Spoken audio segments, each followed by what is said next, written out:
नमस्कार, capital TV देख रहे हैं आप। मैं हूं आपके साथ हर्ष भारद्वाज। बात पतिकी में आपका बहुत बहुत स्वागत है, जिसमें आज हम बात करेंगे समाजवादी पार्टी को लेकर हो रहे हंगामे को। क्योंकि हंगामा समाजवादी पार्टी में इस वक्त बरपा हुआ है जब से देखा गया कि महाराजी प्रजापति जो अमेठी की विधायक हैं उनके साथ मारपीट की गई। और ये मारपीट की गई जयसिंह यादव, जो कि समाजवादी पार्टी के ही लीडर हैं। और उसके बाद बीजेपी ने सवाल उठाना शुरू किया कि समाजवादी पार्टी के अंदर गैर यादव सुरक्षित नहीं है, क्योंकि समाजवादी पार्टी ने हमेशा से सिर्फ और सिर्फ यादवों और मुसलमानों का ही साथ दिया है। बाकी अगर कोई गैर यादव होता है तो उसके साथ मारपीट होती है, जैसा कि ये मारपीट हुई है। आज का सवाल यही है कि क्या वाकई 2027 के उत्तर प्रदेश विधानसभा चुनाव में गैर यादव को जगह मिलेगी या फिर उनकी मार पिटाई होगी, जैसा कि इस वक्त हो रही है। दो खास मेहमान इस वक्त मेरे साथ जुड़े हुए हैं। डॉक्टर निखिल खत्री साहब हैं, आपका स्वागत कर रहा हूं। समाजवादी पार्टी के आप प्रवक्ता हैं, बहुत बहुत स्वागत आपका। अविरल मलिक साहब हैं, बीजेपी के लीडर। अविरल साहब, आपका भी बहुत बहुत स्वागत कर रहा हूं। आप बीजेपी के लीडर हैं, आप दोनों का बहुत बहुत स्वागत। सबसे पहले निखिल खत्री साहब, मैं आप ही के पास आ रहा हूं, क्योंकि अगर समाजवादी पार्टी का जिक्र किया जाए तो इतिहास के पन्ने बताते हैं कि यादवों का जिक्र आपने ज्यादा किया, यादवों को उम्मीदवार आपने ज्यादा बनाया, और इसलिए आप पर सवाल उठते हैं क्योंकि आप MY समीकरण को साध के ही सत्ता में आते हैं। लेकिन ये तो गलत बात है कि अगर कोई गैर यादव हो और विधायक भी हो तो उसकी कुटाई कर दी जाए। सबसे पहले हर्ष भाई, आपने एक बात बोली कि कैसे गैर यादव समाजवादी पार्टी में नहीं है, पर समाजवादी पार्टी की असली पहचान हम सभी साथी हैं। और हम सभी जब साथी जब मिलकर चुनाव लड़वाते हैं, चुनाव के लिए मेहनत करते हैं, तो वही समाजवाद का प्रतीक। और दूसरी बात, यहाँ पर समाजवादी पार्टी में 70% से ज्यादा लोग तो गैर यादव है। तो आप ऐसे कैसे बोल सकते हो भाई यादव की पार्टी? अरे भैया, 70% से ज्यादा जो लोग इस समय हमारे विधायक है वो किस समाज से आते हैं? मैं तो पूछना चाह रहा हूँ, क्या वो गैर यादव समाज से नहीं आते हैं? तो बात इस पर होनी चाहिए। और दूसरी बात, अगर अमेठी में अगर कुछ हुआ है तो मैं आपको एक बात बता दूं, अमेठी में अगर पार्टी कार्यकर्ताओं में कुछ हुआ है तो जो जिन पर ये हमला हुआ है, जो भी हुआ है, उनके पति कौन है? क्या उनके पति को क्या उस समय कैबिनेट मंत्री नहीं बनाया गया था? मैं तो ये पूछना चाह रहा हूँ। और उसके बाद जो उन पर जो आरोप लगे थे, और आरोप लगने के बाद समाजवादी पार्टी ने कैंडिडेट उनकी वाइफ को उठाया था, महाराज जी को। अरे वो गलत होती या कोई भी गलत होता तो चुनाव हारे थे, पर वो चुनाव जीते थे। और कैसे हमने बिल्कुल साफ तौर पर भी देखा है, तो पार्टी कुछ चीजें होती है, किसी के साथ भी हाथापाई नहीं हुई है। हालांकि अगर कुछ चीजें आपस में हुई तो उसको भारतीय जनता पार्टी ने कैसे बखेड़ा बना दिया। अरे भैया, आपके घर में भी तो होता था, आपके घर में कैसे जूते चप्पल बचते थे, उसमें आपने तो कोई कार्रवाई नहीं की थी। अगर यहाँ पर कोई छोटी मोटी बातें पार्टी की ऐसी बात नहीं होनी चाहिए। भारतीय जनता पार्टी सबसे पहले अपने आंगन में झांकेगी। सबसे ज्यादा परिवारवाद और सबसे ज्यादा एक समाज को प्रलोभन देने के लिए हमेशा वो अडिग रहते हैं, वो हमेशा समाज में दूरियां बनाते हैं। और दूसरी बात मैं तो पूछना चाह रहा हूँ, या बीजेपी किसी भी साथी से, तो आप कौन से सबसे ज्यादा समाज को सम्मान देने का काम करते हैं, और आप सबसे ज्यादा अपमान करने का काम कौन से समाज के साथ करते हैं? ये बात होनी चाहिए। समाजवादी पार्टी का असली महत्व ही समाजवाद है, और इसका प्रतीक हर एक वो व्यक्ति है जो इस समय शोषित, वंचित और पीड़ित है, और सभी मिलकर समाजवादी की सोच को आगे बढ़ाते हैं। और दूसरी बात, अगर राज्यसभा की बात करें तो उसमें मैं तो पूछना चाह रहा हूँ, कितने हमारे यादव समाज से कितने राज्यसभा सांसद है? क्या रामजीलाल सुमन जी सांसद नहीं है? चलिए ठीक है अविरल साहब, मैं अब आपके पास आता हूं। कहते हैं कि लड़ाई हमारे घर में नहीं है, बीजेपी के घर में इस वक्त लड़ाई है, लेकिन हमें बताया जाता है कि आपके घर में लड़ाई हो रही है। अविरल साहब, सबसे पहले तो क्लियर करिएगा खत्री साहब को कि आपके घर में लड़ाई है या फिर नहीं है, क्योंकि आप ये कह रहे हैं कि गैर यादवों को समाजवादी पार्टी ने कभी भी तवज्जो नहीं दी है। तो क्या गैर यादवों का जिक्र करके आप उनका वोट बैंक हासिल करने की कोशिश कर रहे हैं, इसलिए सिर्फ ये बात बोली गई है? क्योंकि खत्री साहब ये कह रहे हैं कि नहीं भैया, गैर यादवों को भी जगह दी जाती है, यादव को भी जगह दी जाती है, और बता रहे हैं कि देखिए समाजवादी पार्टी में कितने गैर यादव को हमने उम्मीदवार बनाया और वो जीते भी। अविरल साहब जी देखिए, जहां तक विषय हमारी पार्टी में किसी प्रकार की अंतरकला का, लड़ाई का, तो हमारी पार्टी में तो किसी रूप में कोई लड़ाई या अंतरकला नहीं है। और उसके साथ साथ जहां तक विषय है विपक्षी राजनीतिक दलों का, मैं समझता हूं हर राजनीतिक दल को सबको रिप्रेजेंटेशन देना चाहिए, और वही महत्वपूर्ण है कि सबको रिप्रेजेंटेशन मिले। हिंदू, मुस्लिम, सिख, ईसाई, जैन, बौद्ध, पारसी, जाट, गुर्जर, राजपूत, क्षत्रिय, वैश्य, कोई भी हो, किसी भी जात, पंथ, संप्रदाय, मजहब, भाषा, क्षेत्र, किसी भी जिले का हो, सबको रिप्रेजेंटेशन मिलना चाहिए। सब भारतीय हैं, और भारतीय जनता पार्टी तो सबको एक भारतीय के रूप में, एक इंडियन के रूप में, एक सिटीजन के रूप में देखती है और सबको रिप्रेजेंटेशन देने का काम करती है, सब लोगों को रिप्रेजेंटेशन दिया जाए और हर राजनीतिक दल को यही एक तरीके से करना चाहिए। संविधान इसी चीज को कहता है, सब लोग बराबर हैं, सब लोग इक्वल हैं और अगर इक्वालिटी की बात कर ली जाए तो हम इक्वालिटी में विश्वास रखने वाले लोग हैं। जात पात संप्रदाय भाषा के आधार पर हम लोग चुनाव नहीं लड़ते, ना लड़ने चाहिए और संविधान भी इजाजत नहीं देता है कि जातिवाद के आधार पे या मजहब के आधार पे या धर्म के आधार पे वोट मांगी जाए या कास्ट के बेस पे एक तरीके से बेसिस पे वोट मांगी जाए। मैं समझता हूँ ये चीज वैलिड नहीं है और जहां तक हमारी पार्टी का विषय है तो डेवलपमेंट के मुद्दे पे वोट मांगनी आवश्यक है, हमारा स्पष्ट मानना है। और उसके साथ साथ जहां तक विपक्ष का विषय है, तमाम सारे राजनीतिक दल इस देश में मौजूद हैं, तो विपक्ष को या पक्ष को एक तरीके से मूल्यांकन करने का काम जनता चुनाव के समय में करती है, वही वोट देती है, वही चुन के भेजने का काम करती है, वही विपक्ष को चुनती है, वही सत्ता पक्ष को चुनती है। तो जनता के हाथ में है और जनता निश्चित रूप से हम पे जो विश्वास कर रही है वो विकास पे एक प्रकार से मोहर लगाने का काम जनता के द्वारा किया जा रहा है। क्योंकि 2017 में जीते, 2022 में जीते केंद्र में, 2014 में, फिर 2019 में, फिर 2024 में और 2019 में सरकार बनी। सरकार बनने के पश्चात मजबूती के साथ काम हुआ। 2014 से एक तरीके से कार्य प्रारंभ हुआ, जो वायदे किए थे वो पूर्ण हुए। जम्मू कश्मीर में शांति का विषय हो, 370-35 को समाप्ति का विषय हो, आतंकवाद की समाप्ति का विषय हो, या फिर एक तरीके से मैं समझता हूँ पाकिस्तान को मुंहतोड़ जवाब देने का विषय हो, या जो जम्मू कश्मीर में वैली में अनस्टेबिलिटी थी उसे समाप्त करने का विषय हो, तमाम सारे विषयों को टैकल करने का काम हमारी सरकार ने मजबूती के साथ उस दौर में हुआ। 2022 में उत्तर प्रदेश में भी बीजेपी की सरकार बनेगी और 2029 में लोकसभा में भी बीजेपी की सरकार बनेगी। मैं आपके पास आ रहा हूं खत्री साहब, क्योंकि देखिए उन्होंने क्लियर किया कि ना तो बीजेपी में कोई अंतरकलह है और वो कह रहे हैं कि चाहे गैर यादव हो या तमाम जाति के लोग हों वो बीजेपी का साथ देते हैं और इसलिए इस वक्त बीजेपी सत्ता में विराजित है, चाहे फिर उत्तर प्रदेश में हो चाहे फिर केंद्र में हो। समाजवादी पार्टी की अगर बात करते हैं तो समाजवादी पार्टी लोकसभा चुनाव में जो कई सीटों पर जीती है, उत्तर प्रदेश में सबसे ज्यादा सीटों पर लोकसभा चुनाव में वो जीती, तो सिर्फ और सिर्फ मुसलमानों के भरोसे जीती है। ये कई बीजेपी के मंत्री कह चुके हैं। लेकिन मुसलमान भी अब आपसे विश्वास खो चुका है, क्योंकि आजम खान का साथ आपने नहीं दिया। कई ऐसे मुस्लिम बड़े नेता हैं जिनका साथ आपने नहीं दिया, तो ना तो आपको गैर यादव का साथ मिलने वाला है ना मुस्लिमों का, तो यादव वोट बैंक पाके क्या आप सत्ता पे काबिज हो जाएंगे? सबसे पहले हर जी बीजेपी ने एक झूठा नैरेटिव चलाया था। जब पंकज चौधरी जी को जब प्रदेश अध्यक्ष बनाया गया तो उसमें बातें ये चली थी कि भैया बीजेपी ने सबसे ज्यादा कुर्मी समाज का सम्मान किया है, पर जब आंकड़े आए तो पता नहीं कहां पंकज चौधरी जी चले गए और जहां ये बातें बोल रहे थे वो नेता पता नहीं कहां चले गए। सबसे ज्यादा कुर्मी समाज को लोकसभा में टिकट है इस बार, अगर हम इस बार की बात करें तो सबसे ज्यादा समाज पार्टी ने टिकटें दी थी और सबसे ज्यादा कुर्मी समाज के सांसद हमारी पार्टी के बने हैं और सबसे कम टिकट है समाज पार्टी से बहुत ज्यादा ही कम टिकट भारतीय जनता पार्टी दी थी और उनके सांसद देख लीजिए कितने, तो बात इस पर होनी चाहिए। समाजवादी पार्टी ने हमेशा उनका साथ दिया है जो हमेशा समाज के साथ रहे हैं, जो हमारे निषाद हो या हमारे राजभर हो या हमारे कुर्मी हो या हमारे दीक्षित हो या हमारे मतलब हम तमाम जातियां और जो हमारे वाल्मीकि भाई हो या हमारे मोमडन भाई, हमारे सरदार भाई हो, तो सभी को साथ लेकर करती है।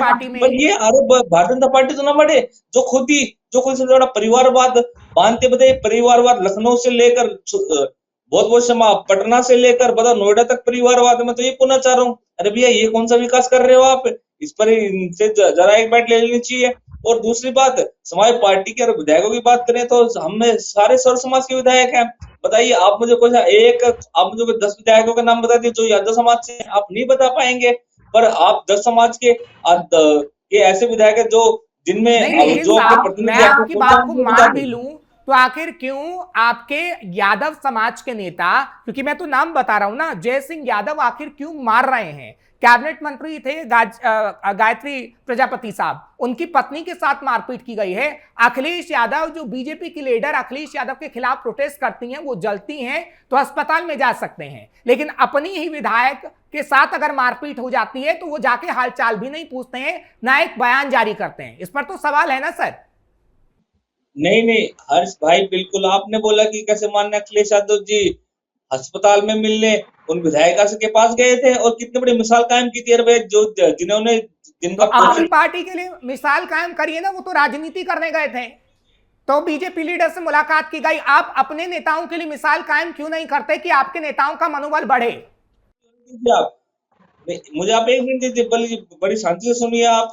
और दूसरी बात, माननीय अखिलेश यादव जी ने एक मिसाल कायम की, और कैसे भी विधायक के घर वाले भी कैसे साथ फोटो खिंचवाए उन्होंने माननीय अखिलेश जी से, कि उनका भी आभार किया, भैया आप मिलने आए। और दूसरी बात, जहां पर आप अमेठी की बात कर रहे हैं, हमें अभी इस प्रकरण के बारे में ज्यादा कुछ पता नहीं है, पर हमें इतना जरूर पता है, अगर कुछ ऐसा करते हो तो जिन्होंने भी ऐसा करता कि उस पर समाज पार्टी कार्रवाई करेगी। ये तो कोई दूसरी बात नहीं है। पुलिस की कार्रवाई तो आजकल आपको पता है पुलिस कार्रवाई कैसी करती है, पर कम से कम हमारी पार्टी कार्रवाई करेगी। और कम से कम पहले मुद्दे का पूरा पता तो हो। क्या पता वहां पर कोई छोटी मोटी बात हुई हो। इस हमारे बीजेपी ने जो हमेशा हवा फैलाने में सबसे आगे रहते हैं, उन्होंने इतना बड़ी चीज का हवा बना दिया, मारपीट, ऐसा कोई ऐसी कोई बात ही नहीं हुई। आप मुझे सुना दीजिए कहां पर ऐसी बातें हैं, किसी के आपस में किसी लेन देन को लेकर कुछ बातें हैं, या कोई कार्यकर्ता अपने विधायक से नाराज है और वो मिलने गया है, तो बीजेपी वाले ऐसा वो बनाएंगे। मैं जय सिंह, जो आप जिस लड़के का नाम बता रहे हैं, वो मेरा भी मित्र है। मैं अब आपको एक आंकड़ा बताता हूं अविरल साहब के पास जाने से पहले। एक ठीक है, एक छोटा सा आंकड़ा है, सुन लीजिएगा।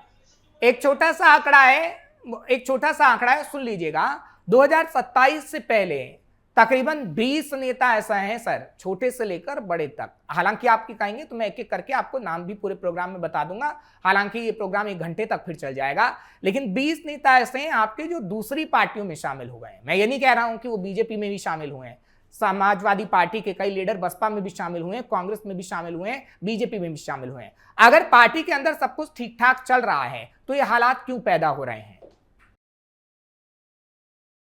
नहीं हर जी, कोई भी पार्टी के बीच में कोई विवाद नहीं पैदा हो रहा है, पूरी पार्टी एक है। पर मैं तो आपसे फिर से वो बात कह रहा हूँ, अगर पार्टी के विधायक है, कोई कार्यकर्ता मिलने जा रहा है, तो कोई ना कहीं छोटी मोटी बातें हो जाती है। पर बीजेपी अपने आंगन में तो देखे, वहां पर तो कितनी बड़ी बड़ी बातें होती है, पर कोई कार्रवाई नहीं हो पाती है। कौन सरेआम पिटता है, कौन सरेआम अपमानित होता है, कौन सरेआम गाली खाता है, पर कोई कार्रवाई नहीं होती है। इनके विधायक को आपके पास जाता हूं, ठीक है, चलिए ठीक है। अविरल साहब वो कह रहे हैं कि बीजेपी में भी तो खटपट चल रही है, चाहे बिहार हो चाहे उत्तर प्रदेश हो। बीजेपी में जो योगी आदित्यनाथ को लेकर खबरें चली, और हमने देखा कि ब्रजेश पाठक हो या फिर केशव प्रसाद मौर्य हो, उनके बीच खटपट की खबरें सामने आई, तो समाजवादी पार्टी ने बड़ा मुद्दा उठाया। अखिलेश यादव के साथ केशव प्रसाद मौर्य की एक तस्वीर सामने आती है, जब यह सवाल उठता है कि क्या केशव प्रसाद मौर्य समाजवादी पार्टी का साथ लेने जा रहे हैं। हालांकि इसको पूरी तरीके से निराधार बताया जाता है, लेकिन उस मुद्दे को आज तक समाजवादी पार्टी उठा रही है। अविरल साहब, खत्री साहब भी यही बोल रहे हैं। जी देखिए, समाजवादी पार्टी का जहां तक विषय है, विपक्ष का जहां तक विषय है, ऑपोजिशन का विषय है, और हमारी पार्टी का जहां तक विषय है, हमारा तो स्पष्ट मानना है कि हम तो पूर्ण रूप से मजबूती के साथ उत्तर प्रदेश में काम कर रहे हैं। और रही बात विपक्ष की, विपक्ष के आंतरिक लोकतंत्र की, विपक्षी राजनीतिक दलों की, मैं समझता हूँ विपक्ष को अपने आधार पे वो अपनी पार्टियां जो किस रूप में चला रहे हैं।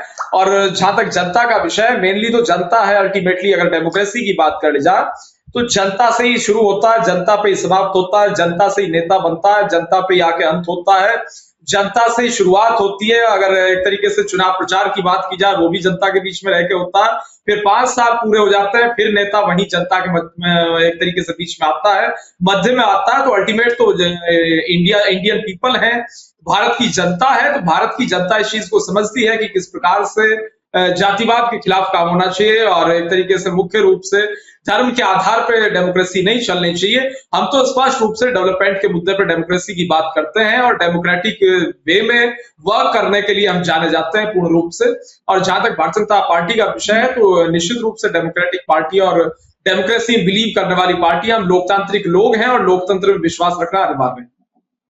ठीक है, अविरल साहब जो क्लियरिटी दे रहे हैं, देखिए खत्री साहब मैं बार बार बोल रहा हूं, अगर बीजेपी से कोई सवाल पूछा जाता है तो क्लियरिटी देती है, लेकिन समाजवादी पार्टी क्लियरिटी नहीं दे पाती है, इसलिए जनता को संशय रहता है, इसलिए समाजवादी पार्टी सत्ता में विराजित नहीं हो पा रही। हम बार बार कह रहे हैं कि समाजवादी पार्टी क्लियर करें, क्योंकि देखिए बसपा से बात करूं तो बसपा से आप नसीमुद्दीन सिद्दीकी को ले तो आए हैं इस वक्त, लेकिन पूरी जद्दोजहद नहीं की जा रही है। अगर पश्चिमी यूपी की बात करूं तो पश्चिमी यूपी में बसपा अपने जनाधार को बढ़ाने में जुटी हुई है, आपके जो नेता हैं उनको अपनी तरफ खींचने में जुटी हुई है। चंद्रशेखर आजाद भी मैदान में है, अब तो ओवैसी साहब भी मैदान में है। ओवैसी साहब कह रहे हैं कि सभी सीटों पर हम उतारेंगे अपने उम्मीदवार। और अगर मैं बात करूं कांग्रेस की, तो कांग्रेस के साथ आप लड़ना नहीं चाहते हैं, तो कमजोर तो आपका संगठन हो रहा है, लेकिन आप भी कह रहे हैं मजबूत हो रहा है। अविरल साहब की बात तो समझ में आती है कि भैया कोई खटपट नहीं है, कोई ऐसी तस्वीर सामने नहीं आई, या बीजेपी का लीडर कोई समाजवादी पार्टी में नहीं गया।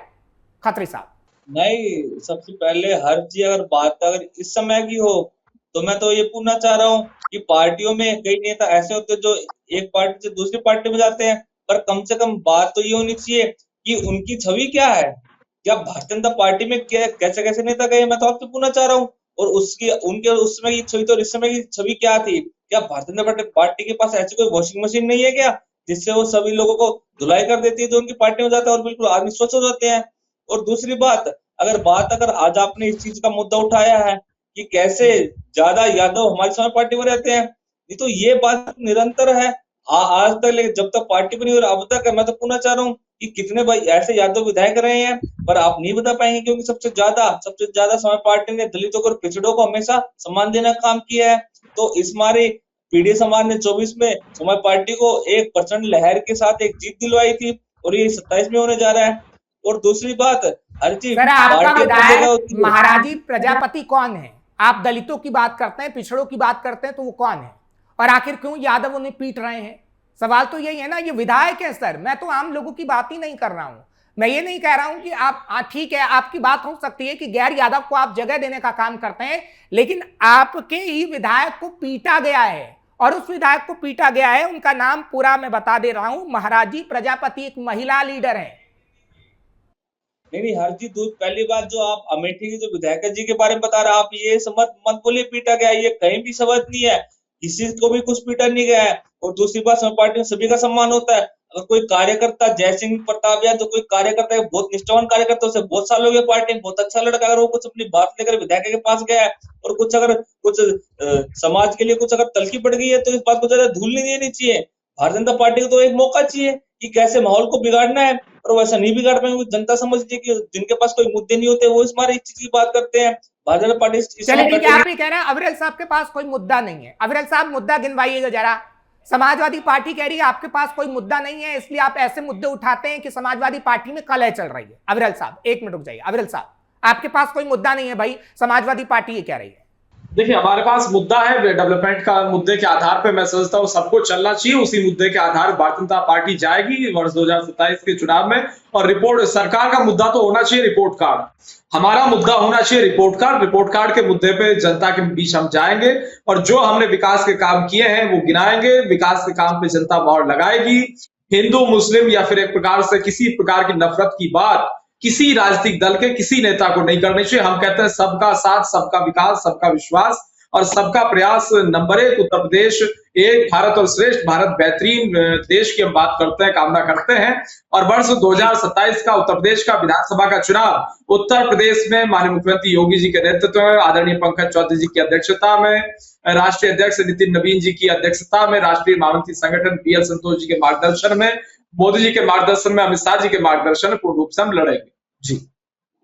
चलिए ठीक है, एक आखिरी सवाल आपसे ले रहा हूं, क्योंकि देखिए अविरल साहब ने फिर क्लियर कर दिया, खत्री साहब। लेकिन मैं बार बार ये कहता हूं, देखिए हम ये नहीं कह रहे कि कोई पार्टी मेहनत नहीं करती है, हम कहते हैं ज्यादा मेहनत करने की जरूरत होती है। अगर मैं बात बीजेपी की करूं तो बीजेपी अगर जीत भी जाती है तो बैठती नहीं है, वो अगले दिन से काम की शुरुआत भी करती है और जद्दोजहद करती है कि किस राज्य में हमें सरकार बनाने की जरूरत है। लेकिन अगर मैं समाजवादी पार्टी की बात करूं तो समाजवादी पार्टी उतनी मेहनत नहीं कर पा रही है जितनी उसे करनी चाहिए थी, क्योंकि अभी हाल ही में हमने देखा कि सोशल मीडिया तक आप लोग सीमित रहे, लेकिन जमीनी स्तर पर कोई सिचुएशन ऐसी नहीं देखने को मिली कि आप जनता से सीधा जुड़ाव कर पाए। क्योंकि अभी जो हम सर्वे कर रहे हैं सर, सर्वे में भी ये बात सामने आ रही है कि जो जनता का जुड़ाव है वो बीजेपी से ज्यादा है, समाजवादी पार्टी से कम। इस आधार पर मैं बात कह रहा हूं। खत्री साहब, सबसे पहले हरजीत, जो आपने बातें बोली, अगर समाज पार्टी के कार्यकर्ता नेता अगर काम कम कर रहे होते तो योगी जी ऐसे उनकी तारीफ नहीं करते क्या? योगी जी ने पीडीए प्रहरियों की तारीफ नहीं की थी? मैं तो पूछना चाह रहा हूँ, क्या स्वयं योगी आदित्यनाथ जी ने पीडीए प्रहरियों की तारीफ नहीं की थी कि समाज पार्टी के लोग बहुत काम करते? तो समाज पार्टी के लोग जितना मीडिया पर छाए रहते हैं, काम करते हैं, उतना ये धरातल पर काम मीडिया करते पर ही आप लोग छाए रहते हैं सर। अगर जमीनी स्तर पर उतरते तो शायद आप सत्ता में होते। दिक्कत यही है। अरे हम धरातल से काम कर रहे हैं, और ये बात नहीं, मीडिया में तो चलो कई बार हम आ जाते हैं। मीडिया इस समय का एक बहुत बड़ा पिलर है हमारी डेमोक्रेसी का, और इस पर तो आना बहुत जरूरी है। पर इसके साथ साथ धरातल की मुद्दे अगर हम आए तो उत्तर प्रदेश एक बहुत बड़ा क्षेत्र है जहां से धरातल मुद्दे ही उठते हैं, और आप भी धरातल मुद्दे उठाते हैं, मैं तो आपको बधाई देता हूँ। पर समाज पार्टी ने हमेशा धरातल मुद्दों को उठाया है, और मुद्दे उठाने के साथ साथ उन पर काम किया है और उनका समाधान किया है। इस हमारे सपा को इतनी बार उत्तर प्रदेश के लोगों ने चाहा है। एक दो बार ऐसा हो जाता है कि कहीं ना कहीं लोगों में कोई जुमलेबाज अगर उन्हें बरगला देता है, पर इस समय 27 में ये नहीं होगा। हम हर समय हर धरातल मुद्दों को उठा रहे हैं। चलिए ठीक है, 2027 को लेकर आप भी वादा कर रहे हैं, अविरल साहब भी वादा कर रहे हैं। ठीक है खत्री साहब, चलिए ठीक है खत्री साहब, मेरे पास समय इतना ही था, लेकिन मैं उम्मीद जताता हूं कि आप और मेहनत करेंगे जितना बीजेपी करती है। फिलहाल बीजेपी के लिए कयास लगाया जा रहा है कि 2027 में वो एक बार फिर से सत्ता को बना सकती है। मैं भविष्यवाणी नहीं कर रहा हूं निखिल साहब, मैं भविष्यवाणी नहीं कर रहा हूं, मैं सर्वे के आधार पर कह रहा हूं, इसमें बुरा मानने वाली कोई बात नहीं है। आपके साथ फिर मुलाकात होगी, हम चर्चा जरूर करेंगे। अविरल साहब, आपका बहुत बहुत शुक्रिया, आपने समय निकाला, आप मेरे साथ एक बार फिर जुड़े हैं। खत्री साहब, आपका भी बहुत बहुत शुक्रिया, आप मेरे साथ एक बार फिर से जुड़े। फिर मुलाकात होगी, चर्चा हम जरूर करेंगे।